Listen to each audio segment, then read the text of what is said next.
Hey guys, it's another episode of Low Budget Binge where I take a look at independent, low budget, no budget, and sometimes international film that barely have enough budget to feed their actors, let alone have some kind of big budget ad campaign to let the world know that they exist. And that's what Low Budget Binge is for. So let's start binging.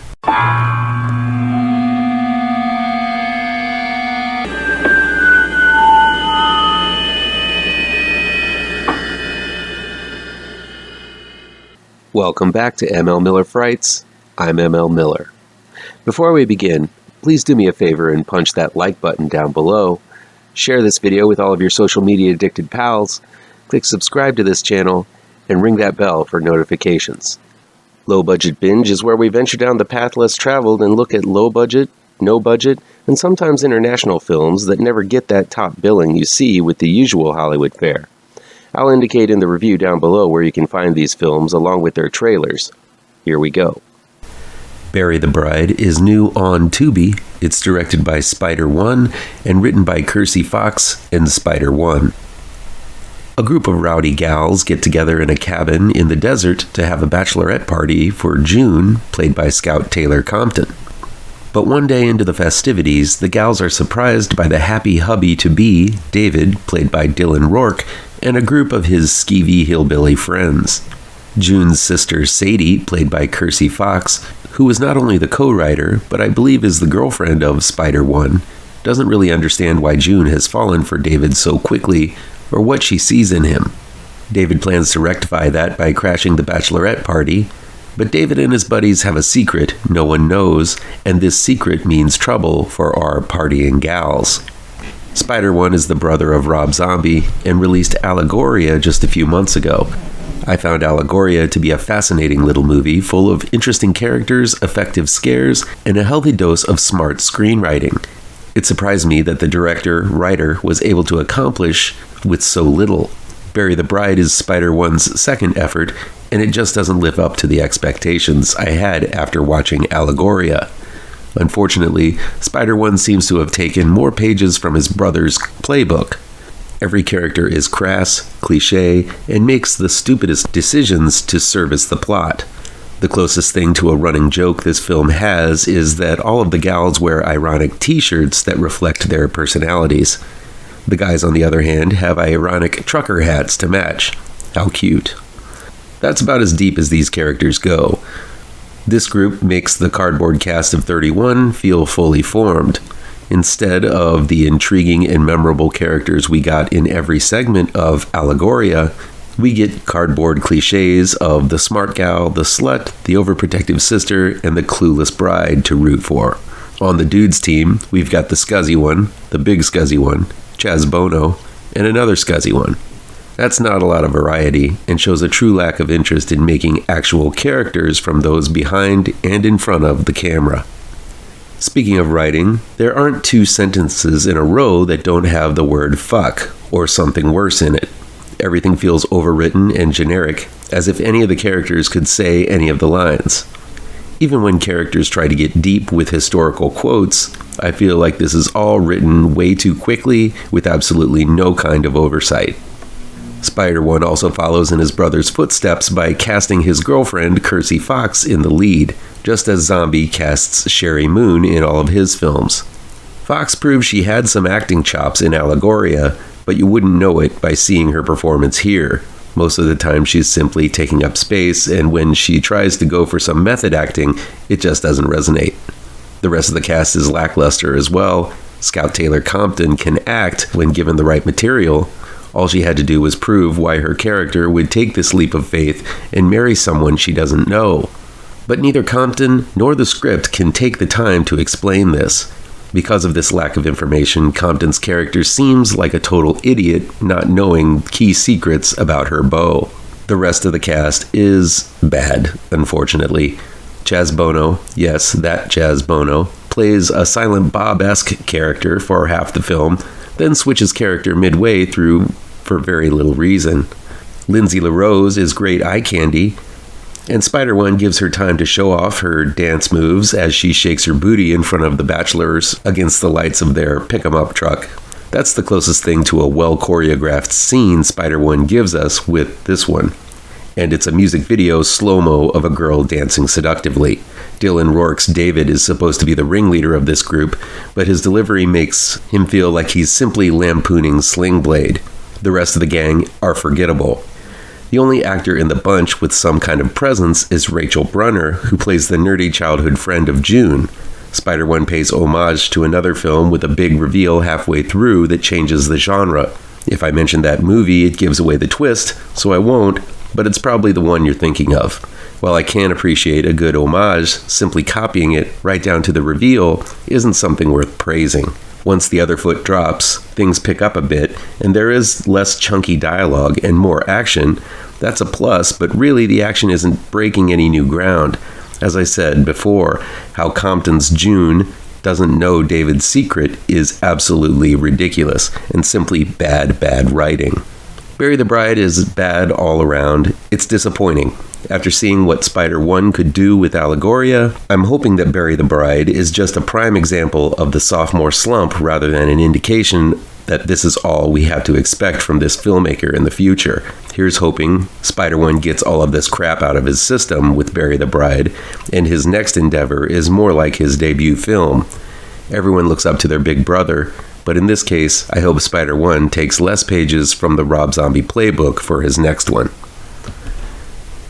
Strain 100, aka Dead Rising, and Land of the Zombies, is new on-demand and digital download from Uncork'd Entertainment. It's directed by Hassan Hussein and written by Hassan Hussein and Todd Klick. A woman named Jessie, played by Gemma Dallander, wakes up after a car crash to find the world overwhelmed with zombies. Strain 100 follows Jessie's long journey to survive the outbreak of a virus that causes people to rise from the grave and eat human flesh. Good thing she's packed some guns and lots of ammo. You know, it's been a while since I sat down and watched a straight-up, no-frills zombie action horror movie. There was a time when every other horror movie released had zombies of some kind in it. Mutant zombies, redneck zombies, zombie animals, midget zombies, alien zombies. You name it, there most likely was a zombie movie about it. Then the zombie craze died down, and it seemed people avoided releasing anything zombie-related. Sure, there were a few exceptions, but for the most part, the horror movie landscape, once filled with shambling undead, was then barren. Absence really does make the heart grow fonder, as watching Strain 100 turned out to be a fun time. It's truly nothing special. A girl runs from one place to another, surviving by the skin of her teeth, and meeting people good and bad along the way. Eventually she gets tied down with some little girl, and the two of them take to the road, but for the most part, it's just your typical zombie movie. Because of that, I liked it. The action isn't revolutionary, but I will say I was never bored with Strain 100. Strain 100 doesn't try to be anything it isn't, and really wants to appeal to the lowest common denominator. It's got hot chicks, big guns, and hot chicks killing zombies with big guns. At the end, Jessie meets up with another, even hotter chick, and both of them John Wick their way through a horde of zombies and then take off on a motorcycle to kill more. So if you're like me and felt The Walking Dead's morose drama drained all of the enthusiasm out of your love for zombie movies, I suggest you check out Strain 100. It's not deep, it's got no frills, and a very light budget. But the important thing is that Strain 100 simply delivers the basics and does it capably. While there is drama and characters to invest in, for the most part, it knows what you want to see in a zombie movie and delivers just that. Parasite Lady is new on demand and digital download from Delirium Films and Full Moon Features. It's also streaming on Tubi. It's directed and written by Chris Alexander. Chris Alexander has released another one of his female vampire films made in the style of Jean Rollin, director of films such as The Living Dead Girl, Two Orphan Vampires, Requiem for a Vampire, A Virgin Among the Living Dead, The Nude Vampire, and scores of others. Like Rollin, Alexander mixes the erotic with gothic horror, resulting in an art house style that very few filmmakers attempt today. Unlike Rollin, Alexander doesn't set his stories in times past and chooses to show modern vamps interacting with the lonely modern landscape. This is mainly due to the fact that Alexander's films are low budget, but Alexander's style always shines through. Alexander's previous female vampire films include Queen of Blood, Blood Dynasty, Space Vampire, and Blood for Arena, among many, many others. His newest film, Parasite Lady, uses some of the same themes as his previous films, which basically depict a female vampire coming to grips with her power, her weaknesses, and her immortality. In Parasite Lady, he utilizes these themes, yet also tries to capture the feeling of being trapped in a relationship, as the lead Miranda, played by Ariel Edwards, attempts to recruit her own lover to share her eternal life with. She finds Catherine, played by Ali Chappelle, who appears in most of Alexander's films, and is enthralled with Miranda. But once Miranda makes Catherine into a vampire, Miranda's maker, Marina, played by Kate Gabrielle, wants Catherine for her own needs. You get the feeling that this turn of events has played out many times before, and for a low budgeter, the acting is quite good, as Edward's dread and despair is played out effectively. As usual, there's a lot of bloodshed and drinking, but everything is done with an art house touch. Very little dialogue is used. Instead, Alexander simply lets the characters play out with seductive looks, tragic winces, and silent walks through rainy streets. Still, the story is clear to understand and doesn't require a lot of talking heads to convey the message. The vivid imagery makes this a perfect film to play while having a dark party or viewing it in your favorite goth bar. Possibly made as a response to the isolation and repetition we all felt during the pandemic, Parasite Lady is another solid vampire yarn. If you've seen Alexander's work before, you'll recognize Parasite Lady as indicative of much of his previous work.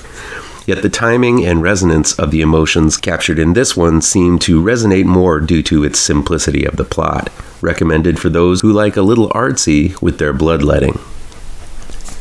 Nightmare Radio, The Night Stalker, is new on demand and digital download from Reel to Reel Films in the UK, and I'll let you know when it's available in the States. The directors assembled for this one is Carlos Goitia, Ryan J. Thompson, Nathan Crooker, Lorcan Finnegan, Adam O'Brien, Mia Kate Russell, and David M. Knight Marie. It's written by Camilo Zaffora, Taz Pereyra, Ryan J. Thompson, Nathan Crooker, Garret Shanley, Adam O'Brien, Julien Maisoneuve, Mia Kate Russell, and David M. Knight Marie. A while back I suggested that someone gather all of these short films that have been showing up on YouTube and at festivals and distribute them in one anthology movie. Now, it doesn't make for the most seamless of anthologies, but it allows a viewer to see a nice helping of horror shorts in one sitting. Well, I'm glad someone listened to me, or at least had the same idea. Nightmare Radio is a series of anthologies put out by Black Mandala that does just that. Let's go over the collection of shorts you'll see if you take a chance on Nightmare Radio, The Night Stalker. The wraparound segment entitled The Night Stalker does what it's supposed to do. It focuses on a radio announcer named Candy, played by Paula Braska, being stalked by a caller while she requests listeners to call in with their own short horror stories, which make up the rest of the movie. I have to say, this segment is very chilling and comes to a very disturbing conclusion. It's difficult to write a story connecting a bunch of other stories too, but this one does just that and manages to tell a compelling story with strong acting that might be the best of the bunch. There are a few very short films towards the beginning of this collection that really are more like cinematic jokes with punchlines, though the tone is very dark and more jump scares than anything that'll make you laugh. These two segments, Playtime and Playback, are best left experienced than talked about, but they are potent. Foxes is a twisted little tale about a lonely wife who begins feeling a kinship with the foxes who have been rummaging through her trash at night. This fascination takes an unexpected turn, making this one memorable little snippet. While the CGI is a bit dodgy in places, it makes its point. Insane is kind of cliched, as it takes place in an abandoned hospital haunted by a former nurse. This one has better CG and has some wonderfully suspenseful moments, ending in a gory fashion. Though the story has been told numerous times, it still is well made and works despite the cliches. Another short, Liz Drives, plays with expectations with an often told urban legend about a woman being pursued by a frantic man in a car. I like the twist this short one took, and I wasn't expecting it to end that way. Chateau Savignon is the final short. It's kind of predictable, but manages to be suspenseful nevertheless. It's about a winery who takes special care of its patrons, especially when they show up alone. There are a couple of twists, but this one was pretty straightforward, though it was well filmed. Top to bottom, there are some good shorts to be seen in this anthology, and what makes it stand out from the rest is that Nightmare Radio, the Night Stalker, has a winner of a story tying the whole thing together. You usually don't see that in these types of anthologies. Finally, we've got Family Dinner, which is new streaming on Screambox. It's directed and written by Peter Hengel. Simi, played by Nina Caitlin, visits her estranged Aunt Claudia, played by Pia Hirzegger, a week before Easter. Knowing her aunt is a published diet and cooking expert, Simi hopes Claudia can help with her weight issues. At first, Claudia says she doesn't have the time to help Simi as she has a very special Easter dinner planned. But soon Claudia warms up to Simi, recognizing her conviction to lose weight, and prepares a very special diet regimen for her. Simi is not to eat a morsel of food for 7 days and accompany Claudia and her new husband, Stefan, played by Michael Pink, in fasting before the big meal on Easter Sunday. Simi agrees to consume nothing but water for this time, while Claudia prepares decadent meals for her only son, Philip, played by Alexander Sladek, to eat. But soon, Simi begins to suspect something is wrong with this seemingly perfect family, or is that just her hunger talking? Reminiscent of another horror film released about a young girl's self-conscious about her plus-sized body called Piggy, Family Dinner offers up a star-making role from its lead, Nina Caitlin.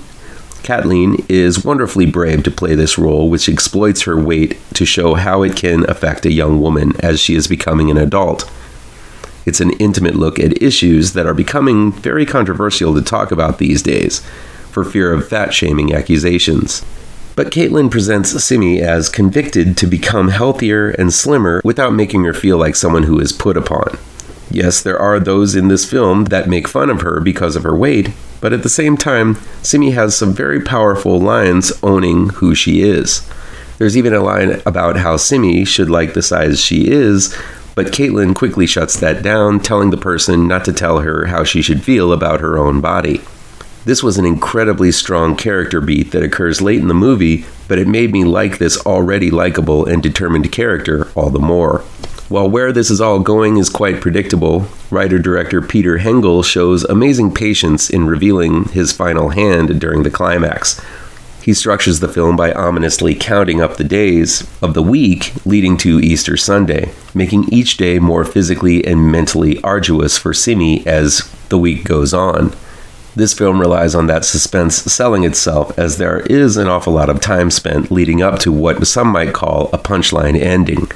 But because Simi was such a wonderful character to follow, it made the journey worthwhile seeing her go back and forth, wondering if she should trust her Aunt Claudia and her son Philip, who both seem to be having a silent war beneath surface pleasantries. It's all building to something, and with this being a horror film, you know the other shoe is going to drop during the climax, but the slow pace is going to kill some interest for some who watch Family Dinner. It's a subtle film. Not bombastic and noisy, it's quiet, slowly ratcheting towards something terrible, and I feel the big payoff works. There are horrific moments all the way through, but they just aren't the over-the-top stuff mainstream horror fans might be used to. These chills are psychologically bent, and you just don't know who to believe pretty much the entire way through. The final moments are harrowing, and while I sort of knew what was coming, some of the imagery will definitely leave a scar for those with a weak constitution. I understand this Austrian thriller is not going to be for everyone, but the strong character work in Family Dinner made me look past the slow pace and predictability, ending with a meal that's going to be very tough to forget.